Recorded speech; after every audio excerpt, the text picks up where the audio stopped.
ഞാനൊരിക്കൽ ഒരു കൂട്ടായ്മയിൽ പങ്കെടുക്കാനായിട്ട് പോയി. കുറേയേറെ ആൾക്കാർ ഉള്ള ഒരു ഗാദറിംഗ് ആയിരുന്നു. സാധാരണ ഞാൻ ഏത് കൂട്ടായ്മയിലായാലും ചെല്ലുന്നത് താമസിച്ചായിരിക്കും. കാരണം മറ്റൊന്നും കൊണ്ടല്ല, എൻ്റെ ജീവിതമാർഗത്തിനുള്ള പണിയൊക്കെ ചെയ്ത് കഴിഞ്ഞാണ് പോകുന്നത്. ഞാനന്ന് അവിടെ ചെന്നപ്പോൾ എല്ലാവരും അവരവർ ഷെയർ ചെയ്ത് കഴിഞ്ഞു. ആൾക്കാർ ആരൊക്കെയാണെന്നും എനിക്കൊന്നും ശരിക്കും അറിയത്തില്ല. ഞാൻ അവിടെ ചെന്നപ്പോഴേ അതിൻ്റെ നേതൃത്വത്തിലുള്ള ആളിനോട് പറഞ്ഞു, ഇനി തങ്കച്ചേട്ടൻ ഷെയർ ചെയ്തോളാൻ പറഞ്ഞു. ഞാൻ അവിടെ ഇരുന്ന് ഷെയർ ചെയ്തു. അന്നും എനിക്ക് പറയാനുള്ള ഈ പരിശുദ്ധ കുർബാനയുടെ കാര്യമാണ്. ഞാൻ ഈ പരിശുദ്ധ കുർബാനയുടെ കാര്യങ്ങളൊക്കെ ഷെയർ ചെയ്ത് കഴിഞ്ഞപ്പോൾ ഈ കൂട്ടായ്മ തീർന്നു കഴിഞ്ഞപ്പോഴേ ആ കൂട്ടായ്മയിലിരിക്കുന്ന ഒരാൾ ഒരു ലോഹ ഇട്ടുകൊണ്ട് പെട്ടെന്ന് കുർബാനയ്ക്ക് ആയിട്ട് കയറുന്നു. അപ്പോൾ ആ കുർബാന മധ്യയിൽ അദ്ദേഹം ഇപ്രകാരം പറഞ്ഞു, ഇന്ന് ഞാൻ ഈ പരിശുദ്ധ കുർബാന അർപ്പിക്കുന്നത് തങ്കച്ചൻ ചേട്ടൻ പറയുന്ന അതേ മനോഭാവത്തോട് കൂടിയാണ്. എനിക്കതൊരു പ്രചോദനമായി. ഞാൻ അന്നുവരെ വചനം പ്രസംഗിക്കാനൊന്നും പോയിട്ടില്ല.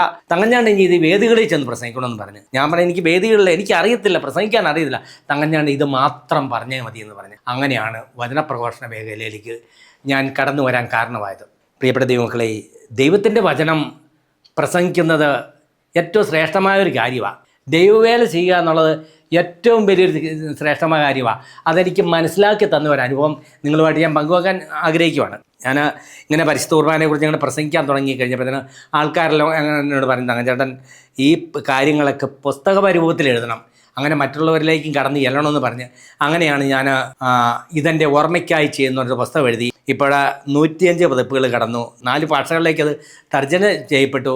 50 പുസ്തകങ്ങളും ഞാൻ എഴുതിയിട്ടുണ്ട് കേട്ടോ. പറയാൻ കാരണം ഇതിനെല്ലാം ഞാൻ ശക്തി സ്വീകരിച്ചത് ഈ പരിശുദ്ധ കുർബാനയിൽ നിന്നാണ്.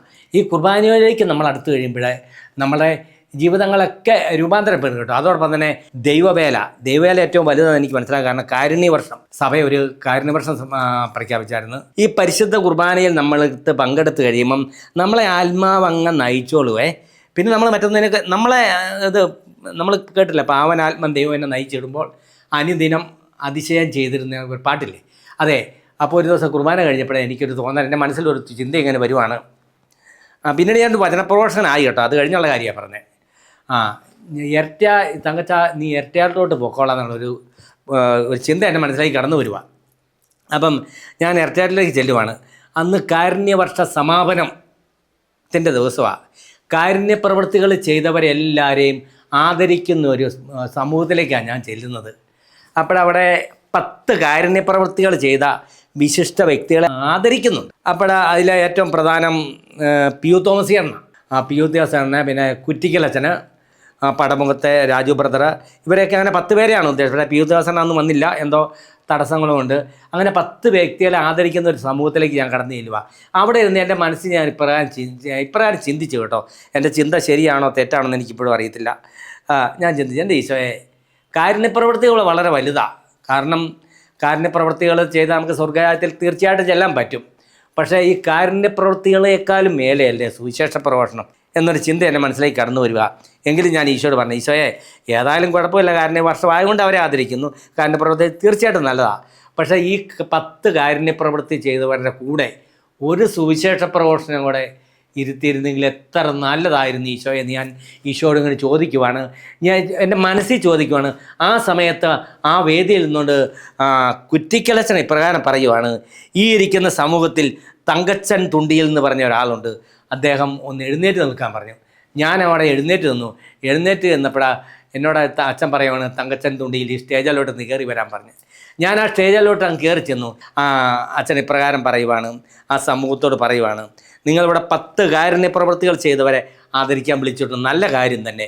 പക്ഷേ നിങ്ങളുടെ നാട്ടുകാരനായ ഒരു സുവിശേഷ പ്രഘോഷകനും പരിശുദ്ധ കുർബാനയെക്കുറിച്ച് പ്രസംഗിക്കുന്നവനും ആയ ഒരു തെങ്ങുകയറ്റ തൊഴിലാളിയുണ്ട്, അദ്ദേഹത്തെ കൂടെ നിങ്ങൾ ഈ വേദിയിലേക്ക് വിളിക്കേണ്ടതായിരുന്നു. നിങ്ങൾ വിളിച്ചില്ല, എന്നാൽ ഞാനത് ചെയ്യാൻ പോവുക എന്ന് പറഞ്ഞുകൊണ്ട് അച്ഛനെ പുതപ്പിച്ചെന്നാൻ്റെ ഈ അച്ഛനെ വിശിഷ്ട അതിഥി ആയതുകൊണ്ട് അച്ഛനെ പൊന്നാട അണിയിച്ചിരുന്നു. അച്ഛൻ ഇപ്രകാരം പറയുകയാണ്, എന്നെ അണിയിച്ച പൊന്നാട തങ്കച്ചൻ തുണ്ടിയിലിനെ അണിയിച്ചുകൊണ്ട് ഞാൻ തങ്കച്ചൻ തുണ്ടിയിലിനെ ആദരിക്കുന്നു. പ്രിയപ്പെട്ട ദൈവമക്കളെ, ഞാനിത് പറയാൻ കാരണം എന്താണെന്നറിയോ? സുവിശേഷ പ്രഘോഷണം ചെറിയ കാര്യമൊന്നുമല്ല.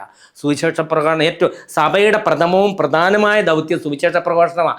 സഭയുടെ മാത്രമല്ല, എൻ്റെയും പ്രധാനമായ ദൗത്യം സുവിശേഷ പ്രഘോഷണമാണ്. എന്നോട് ഞാൻ പ്രസംഗിക്കാൻ ചെല്ലുന്നിടത്തൊക്കെ ചെല്ലുമ്പം തങ്കച്ചാൻ്റെ ജോലി എന്നാന്ന് ചോദിച്ചാൽ ഞാൻ പറയുമായിരുന്നു, എൻ്റെ ജോലി തെങ്ങുകയറ്റമാണ്. പക്ഷേ തെങ്ങുകയറ്റമല്ല എൻ്റെ ജോലി ഇതാ. തെങ്ങുകയറ്റം എന്നാണെന്നറിയാവോ? എൻ്റെ ജീവിതമാർഗ്ഗമാണ്, എൻ്റെ വരുമാന മാർഗ്ഗമാണ് തെങ്ങുകയറ്റം. എൻ്റെ ജീവിതം എന്നതാ, എൻ്റെ ദൗത്യം എന്നതാ തെങ്ങുകയറ്റമല്ല, സുവിശേഷ പ്രഘോഷണം. അതാണ് സുവിശേഷം പ്രസംഗിക്കുന്നവരുടെ പാദങ്ങൾ എത്ര മനോഹരം എന്ന് പറയാൻ കാരണം. ഞാനത് മനസ്സിലാക്കിയ കാര്യം ഒരിക്കലെ ഈ ദിവ്യകാരുണ്യ പക്ഷത്തിന് ശേഷം, കുർബാനയ്ക്ക് ശേഷം വൈദികർക്ക് വേണ്ടി പ്രാർത്ഥിക്കുന്ന ഒരു പ്രാർത്ഥനയുണ്ട്. ആ പ്രാർത്ഥനയിൽ ഇപ്രകാരം ഒരു ഗാനരൂപത്തിൽ ഒരു ദേവാലയത്തിൽ പാടി ഇങ്ങനെയാണ്: ജോലികളെല്ലാം തീർത്തൊടുവിൽ നിന്തിരു സന്നദ്ധിയിൽ അണയുമ്പോൾ സദയം അവർക്ക് സനാതനമാ നിത്യാനന്ദം നൽകണമേ. ഇത് പുരോഹിതരെ ഉദ്ദേശിച്ചാണ് പറയുന്നത്. പക്ഷേ പുരോഹിതൻ ഈ ജോലിയെല്ലാം തീർത്ത് അവിടെ ചെല്ലുമ്പോൾ നിത്യാനന്ദം നൽകണമെന്നാണ് പറയുന്നത്. അപ്പോൾ പുരോഹിതൻ്റെ ജോലി എന്നതാ? യഥാർത്ഥത്തിൽ പുരോഹിതൻ്റെ ജോലി എന്നതാ? അതെ, ഈശോയെ പകർന്നു കൊടുക്കുന്നതാ. പുരോഹിതൻ്റെ മാത്രമല്ല, എൻ്റെയും ദൗത്യം അതാ. ഒരുപക്ഷെ നിങ്ങൾ ചിന്തിക്കുമായിരിക്കും, തങ്കഞ്ഞാൻ ഇത് പറയുമ്പം തങ്കഞ്ഞാൻ്റെ കുടുംബം എങ്ങനെ പോകുന്നെന്ന്. അത് നിങ്ങളോട് പങ്കുവെക്കാൻ ഞാൻ ആഗ്രഹിക്കുന്നു. പ്രിയപ്പെട്ട ദൈവമക്കളെ, എനിക്ക് 2 മക്കളാണ്, ഒരു മകനും ഒരു മകളും. ഞാനിങ്ങനെ ഈ കോവിഡ് കാലഘട്ടങ്ങൾക്ക് മുമ്പ് വരെ എനിക്ക് ഭയങ്കര തിരക്കായിരുന്നു. ഒത്തിരിയേറെ സ്ഥലങ്ങളിൽ വചനപ്രവർത്തനം പോകും. ചിലപ്പോൾ ഒരു ദിവസം പോയാൽ 3-4 ദിവസം കഴിഞ്ഞൊക്കെ വീട്ടിൽ വരുവുള്ളൂ. എൻ്റെ മോൾക്ക് 20 വയസ്സായപ്പോൾ എൻ്റെ ജീവിത പങ്കാളി എന്ന് പറഞ്ഞ് 20 വയസ്സായപ്പം മുതൽ ഇനി മോളെ കെട്ടിച്ച് വിടണം, അവളുടെ കാര്യങ്ങൾ നോക്കണം, എന്നിട്ട് പിന്നെ എങ്ങനെ വേണം, എത്ര ദിവസം വേണം പ്രവേശിക്കാൻ പോകൂ. അതെ പ്രിയപ്പെട്ട ദൈവങ്ങളെ, ഞാൻ പറഞ്ഞ ദൈവത്തിൻ്റെ മകൻ്റെ ജീവിതത്തിൽ ദൈവം ഇടപെടുന്ന കാര്യം സൂചിപ്പിക്കാൻ വേണ്ടി മാത്രം ഇതിപ്പോൾ അനേക സംഭവങ്ങളുണ്ട് സൂചിപ്പിക്കുന്നുള്ളൂ. അങ്ങനെ മോൾക്കൊരു കല്യാണാലോചന വന്നു. ചെറിയത്, ഒത്തിരി പൈസയൊന്നുമില്ല, ചെറിയ തോതിൽ കല്യാണം നടത്താനാണ് ഞാൻ ഉദ്ദേശിച്ചത്. പക്ഷേ ആൾക്കാരോട് ഞാൻ പലരോടും പ്രാർത്ഥന പറഞ്ഞിരുന്നു. ഓരോരുത്തരും പ്രാർത്ഥിക്കാൻ വേണ്ടി പറയുമ്പോഴും അവർ പറഞ്ഞു, എന്നാൽ ഡേറ്റ് ഞങ്ങളും വരും. ഇങ്ങനെ പറഞ്ഞ് 450 പേരായി. ഈ 450 പേർക്കുള്ള സദ്യ നടത്തണം. ഏതായാലും സദ്യ അതിൻ്റെ കാറ്ററിംഗുകാരോട് ഞാൻ ചെന്ന് ചോദിച്ചു. അപ്പോൾ അവരെന്നോട് പറഞ്ഞ് ഒരു ഊണിന് 150 രൂപയുടെ ഊണുമുണ്ട്, 165 രൂപയുടെ ഊണുമുണ്ട്. തങ്കഞ്ഞാണ് ഏതാ വേണ്ടേ? ഞാൻ പറഞ്ഞു 150 മതി. ഞാൻ കണക്ക് കൂട്ടി ഇങ്ങനെയാണ്: 450 ഗുണം 150, 450 ഗുണം 160, നമുക്ക് പൈസ കൂടുതലാവുമല്ലോ. അതുകൊണ്ട് അത്രയും ലാഭം ഉണ്ടല്ലോ എന്ന് ഓർത്തിട്ട് ഞാൻ 150 രൂപയുടെ ഭക്ഷണം ഓർഡർ ചെയ്ത് ഞാൻ വീട്ടിൽ വന്ന് ഞാൻ പറഞ്ഞു, ഭക്ഷണം ഓർഡർ ചെയ്തു, 150 രൂപയുടെ ഭക്ഷണം ഓർഡർ ചെയ്തേനെ. അപ്പം മക്കൾ 2 പേരും ജീവിത പങ്കാളിയും സമ്മതിക്കാമല്ലോ, 150 പോരാ, 165 വേണം. ഞാൻ ചോദിച്ചു 150 എൻ്റെ. ഞാൻ പ്രാർത്ഥിച്ചിട്ടെടുത്തൊരു തീരുമാനമാണ് കേട്ടോ, 150 രൂപയുടെ ഭക്ഷണം ഞാൻ പ്രാർത്ഥിച്ചിട്ടെടുത്തൊരു തീരുമാനമാണ്. ഏതായാലും 165 വേണം. ഞാൻ ഈശോയുടെ ഫോട്ടോ ആ രൂപത്തിലേക്ക് നോക്കി. ഈശോ പറഞ്ഞിട്ടല്ലേ ഞാൻ 150 ഭക്ഷണം ഓർഡർ ചെയ്തത്. പക്ഷേ ഇവർക്ക് 165 വേണമെന്നാണ് പറഞ്ഞത്. ഞാൻ എന്താ ചെയ്യേണ്ടത്? ഞാൻ ചോദിച്ചു, ഈ 150 രൂപയുടെ ഭക്ഷണത്തിന് എന്നാ കുഴപ്പം എന്ന് ചോദിച്ചാൽ പറഞ്ഞത്, അതിൻ്റെ അകത്ത് 165 രൂപയുടെ അതിൻ്റെ അകത്ത് വലിയ ഐസ്ക്രീമുണ്ട്. അപ്പം ഇവർക്ക് വലിയ ഐസ്ക്രീമുള്ള ആ സംഭവം തന്നെ എടുക്കണമെന്ന് ആഗ്രഹം. ഞാൻ പറഞ്ഞു, ഈശോയെ 165 അകത്ത് വലിയ ഐസ്ക്രീം ഉണ്ടെന്നാണ് പറയുന്നത്, ഞാൻ എന്ത് ചെയ്യണം?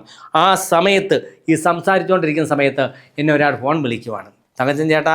തങ്കഞ്ഞാൻ്റെ മോളുടെ കല്യാണത്തിന് കേറ്ററിംഗുകാർക്കാണ് ഭക്ഷണത്തിന് ഓർഡർ കൊടുത്തിരിക്കുന്നതെങ്കിൽ ഐസ്ക്രീം മാത്രം പറയരുത്, ഐസ്ക്രീം ഞാൻ സ്പോൺസർ ചെയ്തിരിക്കുന്നു. പ്രിയപ്പെട്ട ദൈവമക്കളെ, നമ്മുടെ മനസ്സിലെ ആഗ്രഹങ്ങൾ പോലും ഈശോ അറിയുന്നു. ഞാൻ പറഞ്ഞ എൻ്റെ സഹോദര, ഞാൻ അദ്ദേഹത്തെ കല്യാണം വിളിച്ചിട്ടില്ല, 1-2 പേരല്ല, 450 പേരാ. എത്ര പേരായാലും കുഴപ്പമില്ല, 450 ഐസ്ക്രീമുമായിട്ട് ഞാൻ തങ്കഞ്ഞാൻ്റെ വീട്ടിൽ വന്നിരിക്കും. ആവശ്യത്തിനുള്ള ഐസ്ക്രീം എന്നാണ് പറഞ്ഞത്. ആവശ്യത്തിന് ഐസ്ക്രീമായിട്ട് തങ്കഞ്ഞാൻ്റെ വീട്ടിൽ വന്നിരിക്കും. അപ്പോൾ തങ്കഞ്ഞാൻ ഒരു കാര്യം ചെയ്യണം, കേറ്ററിംഗുകാരോട് പറയണം ആ കൂടെ ഐസ്ക്രീം വെക്കരുത് എന്ന് പറയണം. ഞാൻ ആ കേറ്ററിംഗുകാരോട് വിളിച്ച് പറഞ്ഞു, ആ കൂടെ ഐസ്ക്രീം വെക്കരുത്.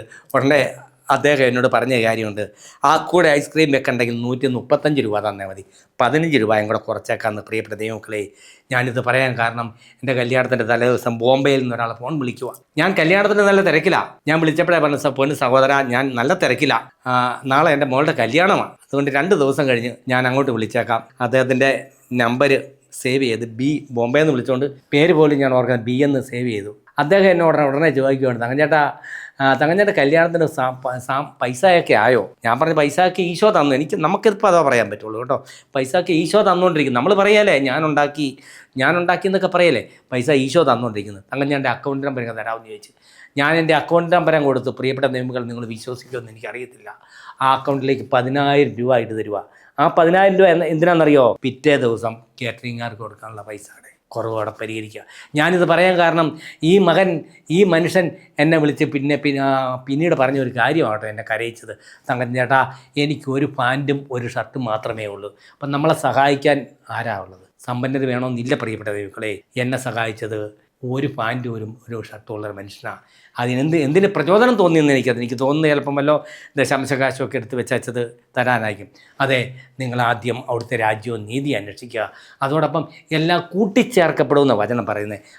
നമ്മുടെ ജീവിതത്തിലെ ദൈവത്തിൻ്റെ ഇടപെടലിനായിട്ട് നമ്മളെ തന്നെ വിട്ടു കൊടുത്തു കഴിയുമ്പോൾ നമ്മുടെ ജീവിതത്തിൽ അത്ഭുതങ്ങൾ നടക്കും കേട്ടോ. പ്രിയപ്പെട്ട ദൈവങ്ങളെ, ഞാൻ എൻ്റെ യോഗ്യതയും കൂടെ നിങ്ങളോടൊന്ന് പറഞ്ഞേക്കാം കേട്ടോ.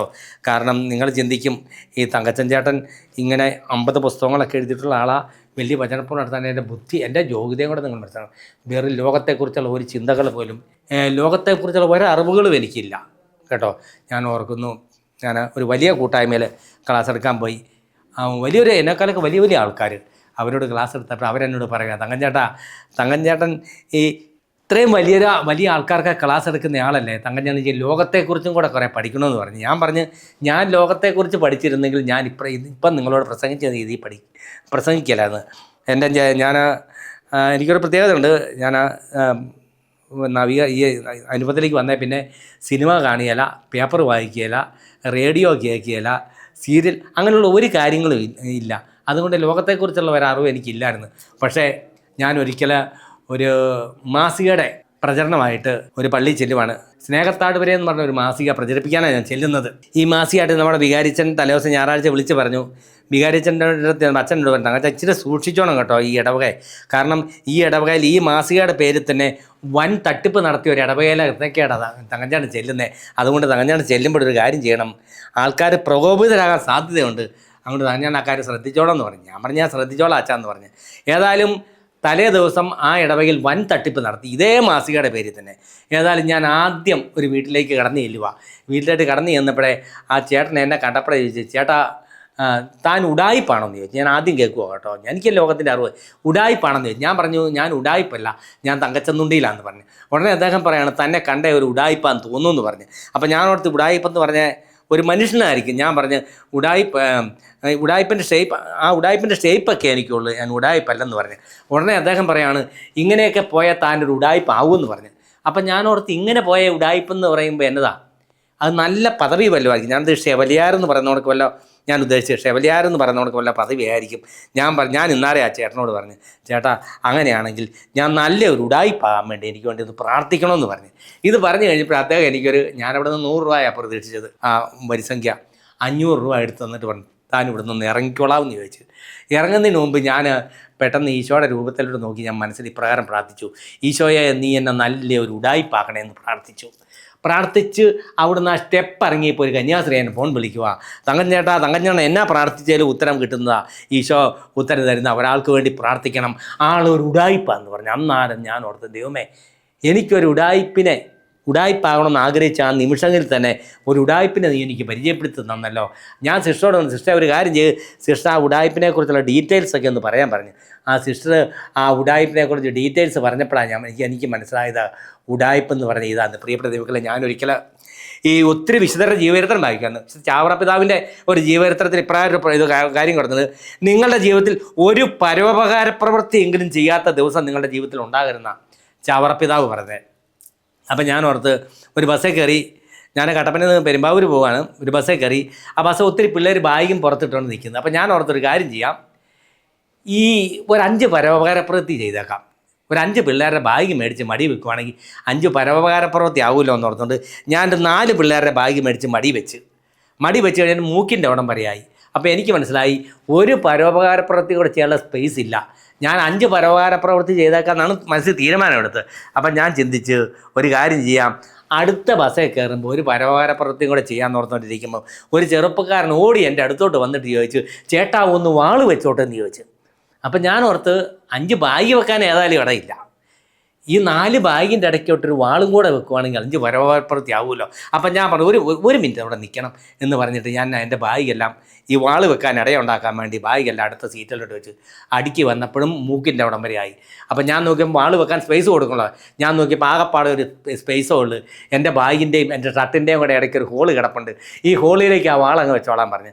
ആ മനുഷ്യൻ എന്നോട് ദേഷ്യപ്പെട്ടിട്ട് നേറ്റ് മാറാൻ പറഞ്ഞു. ഞാൻ ചിന്തിച്ചു, ഇദ്ദേഹം വാള് ചിലപ്പം സീറ്റിൻ്റെ അടിയിലോട്ട് വെക്കാനാണ്.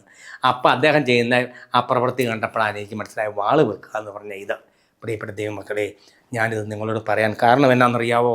ലോകത്തിൻ്റെ അറിവുകളല്ല എന്നെ നയിക്കുന്നത് കേട്ടോ. ലോകത്തിൻ്റെ അറിവ് എന്നെ നയിച്ചാൽ ഞാൻ ഈ നിലയിലെത്തിയാലായിരുന്നു. ഞാനിത് പറയാൻ കാരണം പുസ്തകമായിട്ട് ബന്ധപ്പെട്ട് ഞാൻ ഒത്തിരിയേറെ ബുക്കുകളൊക്കെ എഴുതിയപ്പം അടുത്ത കാലത്ത് വലിയൊരു എഴുത്തുകാരൻ എന്നെ വിളിച്ചിട്ട് പറയാൻ ചോദിച്ചു, തങ്കച്ചൻ ചേട്ടാ, തങ്കച്ചൻ ചേട്ടൻ്റെ പുസ്തകമൊക്കെ എഡിറ്റ് ചെയ്ത് തരുന്നത് ആരാന്ന് ചോദിച്ചു. ഞാൻ ചോദിച്ചു എന്തിനാന്ന് ചോദിച്ചു. നേരം പറഞ്ഞ് ഞാൻ എഴുതുന്നൊരു പുസ്തകം എനിക്ക് തങ്കച്ചൻ ചേട്ടനെ കൊണ്ട് എഡിറ്റ് ചെയ്യിക്കാനാണ്. കാരണം തങ്കച്ചൻ ചേട്ടൻ്റെ പുസ്തകം അത് നല്ല ഭാഷയാണ്. പ്രിയപ്പെട്ടവരെ, അന്നാണ് ഞാൻ ആദ്യമായിട്ട് അറിയുന്നത് പുസ്തകത്തിന് എഡിറ്റിംഗ് ഉണ്ടെന്നുള്ളത്. മലയാളത്തിലൊരു സിനിമാ താരം ഉണ്ടല്ലോ, ബാലചന്ദ്രമേനോൻ. കഥ, തിരക്കഥ, സംവിധാനം, സംഭാഷണം, ഗാനങ്ങൾ എല്ലാം അദ്ദേഹം തന്നെ എന്ന് പറയുന്ന കണക്ക്. പ്രിയപ്പെട്ട ദൈവമക്കളെ, ഈ കാര്യങ്ങളെല്ലാം പരിശുദ്ധാത്മാവുണ്ടെങ്കിൽ നമ്മളിലൂടെ അത് സാധിച്ചു കിട്ടും കേട്ടോ. ഞാനിതിനോട് അനുബന്ധിച്ച് വേറൊരു കാര്യം കൂടെ പറയാൻ ആഗ്രഹിക്കുന്നു. സൺഡേ ശലോമിൽ വസ്ത്രധാരണത്തിൻ്റെ കാണാപ്പുറങ്ങൾ എന്നൊരു ലേഖനം എഴുതി. ആ ലേഖനം വായിച്ചിട്ട് പ്രശസ്തമായ ഒരു മാധ്യമ പ്രവർത്തകൻ, അച്ഛന്മാരാ, വൈദ്യരാ, വലിയ വലിയ എഴുത്തുകാരൊക്കെ എഴുതുന്നൊരു മാസിക, അവരാ ലേഖനം വായിച്ചിട്ട് എന്നോട് പറഞ്ഞു, തങ്കച്ചൻ ചേട്ടൻ എഴുതിയപ്പോഴൊക്കെ ലേഖനം ഞങ്ങളുടെ മാസികയ്ക്ക് വേണ്ടി ഒന്ന് എഴുതി തരാമെന്ന് ചോദിച്ചു. ഞാൻ എഴുതി തരാമെന്ന് പറഞ്ഞു കഴിഞ്ഞപ്പോൾ അദ്ദേഹം പറയുവാണ്, അതേപോണക്ക് തന്നെ എഴുതരുത്. ഞാൻ മറ്റേ കൂടുതൽ വചനങ്ങളൊക്കെ എഴുതിയേക്കുന്നത്, അതേപോണക്ക് തന്നെ എഴുതരുത്. പക്ഷേ അത്രയും തന്നെ വചനങ്ങൾ എഴുതരുത്. പക്ഷേ ഒരു കാര്യമാണ് പ്രത്യേകം ശ്രദ്ധിക്കേണ്ടത്, ഭാരതത്തിൻ്റെ കൾച്ചർ അതിൻ്റെ അകത്തുണ്ടായിരിക്കണമെന്ന്. ഞാൻ യേസ് പറഞ്ഞ് ഈ കൾച്ചർ തന്നെ എനിക്കറിയത്തില്ല. ഞാൻ ഇംഗ്ലീഷ്, നിങ്ങൾക്കറിയാമല്ലോ എൻ്റെ വിദ്യാഭ്യാസം. ഈ കൾച്ചർ എന്നതായിരിക്കും. ഞാൻ ചിന്തിച്ച് കൾച്ചർ എന്നാന്ന് അറിഞ്ഞാലേ നമുക്ക് എഴുതാൻ പറ്റുള്ളൂ. എൻ്റെ ലൈബ്രറിയിൽ ഒത്തിരി പുസ്തകങ്ങൾ ഇരിപ്പുണ്ട്. അതിൻ്റെ അകത്ത് ഇറങ്ങി കൾച്ചർ തപ്പിയെടുക്കുന്നതിന് ബുദ്ധിമുട്ടാണ്. അന്ന് തന്നെ എഴുതി കൊടുക്കണം. ഞാനൊരു കടലാസ് എടുത്ത് അതിൻ്റെ സൈഡ് മടക്കി അതിൻ്റെ ഫ്രണ്ടിൽ ഒരു കുരിശൊക്കെ ഇട്ട് ഞാൻ ഈശോയോട് പറയുവാണ്, ഈശോയെ, ഇപ്പം ഞാൻ എഴുതാൻ പോവുക, ഈ കൾച്ചർ എന്നാന്ന് എനിക്ക് പിടികിട്ടിയിട്ടില്ല. ഞാനിപ്പോൾ ഒരു ലേഖനം എഴുതാൻ പോവുക, ഇതിൻ്റെ അകത്തോട്ട് നീ ആ കൾച്ചറും കൂടെ ഒന്ന് ചേർത്തേക്കണം കേട്ടോ, വിതറിയേക്കണമെന്ന് പറഞ്ഞു. ആ ലേഖനം എഴുതി ഞാൻ അന്ന് തന്നെ കൊണ്ട് പോസ്റ്റ് ഓഫീസിൽ കൊണ്ട് അത് പോസ്റ്റ് ചെയ്തിട്ട് ഇങ്ങനെ വരുന്ന വഴിക്ക് ഒരു വിദ്യാഭ്യാസമുള്ളൊരു സാറിനെ കണ്ട്. ഞാൻ സാറിനോട് ചോദിച്ചു, സാറേ, ഈ കൾച്ചർ എന്ന് പറഞ്ഞാൽ എന്നതാ സാറേ? ഉടനെ അദ്ദേഹം പറയാണ്, കൾച്ചർ എന്ന് പറഞ്ഞ സംസ്കാരം എന്നാണ്. പ്രിയപ്പെട്ട ദൈവമക്കളെ, ഭാരതത്തിൻ്റെ സംസ്കാരം. ഞാനിത് പറയാൻ കാരണം, കൾച്ചറിന് വേണ്ടി എനിക്കൊരു ലൈബ്രറി ഉണ്ട്. ആ ലൈബ്രറി മൊത്തം ഞാൻ തപ്പിയാലും, ഒരാഴ്ച തപ്പിയാലും, 30 ദിവസം തപ്പിയാലും ഈ കൾച്ചർ എനിക്ക് കിട്ടണമെന്നില്ല. പരിശുദ്ധാത്മാവ് നമ്മളിൽ കടന്നു. ഞാൻ പുസ്തകം എഴുതിയിട്ടുണ്ടോ, സഹായകൻ്റെ തണലിൽ നിന്ന് അതിൻ്റെ പേര്. അതിപ്പോൾ ഇംഗ്ലീഷിലേക്ക് തർജ്ജമ ചെയ്യാൻ പോവുക. അതെ, ഈ സഹായകൻ, ഈ പരിശുദ്ധാത്മാവ് നമ്മളെ നയിച്ചാൽ നമ്മളെ നേരായ വഴികളിലൂടെ നയിച്ചോളും. ആ ആത്മാവിൻ്റെ ശക്തിയൊക്കെ പഠനങ്ങൾ വേണം കേട്ടോ, തീർച്ചയായിട്ടും പഠനങ്ങൾ വേണം, എല്ലാം വേണം. പക്ഷേ എന്നെ സംബന്ധിച്ചിടത്തോളം എനിക്ക് പഠനങ്ങൾക്ക് സാധ്യതയില്ലല്ലോ. മറ്റൊന്ന് എൻ്റെ അവസ്ഥ ഇതല്ലേ. എൻ്റെ ഈ അവസ്ഥയിൽ എനിക്ക് പരിശുദ്ധ ആത്മാവിനെ മുറുകെ പിടിക്കാൻ മാത്രമേ സാധിച്ചുള്ളൂ. ഈ ആത്മാവിനെ മുറുകെ പിടിച്ചു കഴിയുമ്പോഴത്തേ നമ്മുടെ ജീവിതത്തിലെ അത്ഭുതങ്ങൾ നടക്കും.